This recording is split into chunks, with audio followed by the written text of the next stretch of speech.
Welcome to another segment of Types and Figures. Certainly many people are aware that the God of the Bible has a great love and concern for the poor of this world. But you may not be aware of the Bible's definition of an impoverished person. People may naturally tend to think that when the Bible speaks of caring for the poor, which it often does, that this means that God is concerned about the economically poor of the nations, and with such things as physically housing the homeless and feeding the hungry with physical food. Although it is true that the Lord has a particular concern for all men and their physical welfare, this, however, is not the primary focus or concern of the Bible.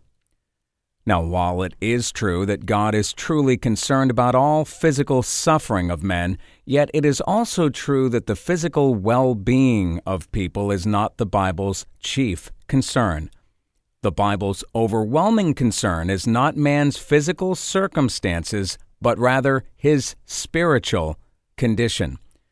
And we find the Bible's definition of a poor man in the book of Proverbs. We read in Proverbs 10, Verse 15, "The rich man's wealth is his strong city. The destruction of the poor is their poverty." In this verse, we see that man's true poverty is not his lack of money or the fact that he has torn and old clothing. It's not even said to be his lack of proper housing.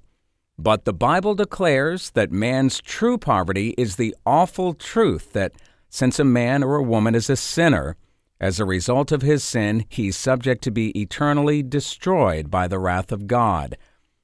This is the spiritual poverty of mankind that God has always had an enormous concern about, and this type of poverty is not only found in poor, run-down neighborhoods, but it's also found in places where men and women have great earthly riches. Some may be physically affluent in the things of this world, and yet because they do not have a Savior, they are bound for destruction. That destruction makes them poor souls in God's sight. Poverty.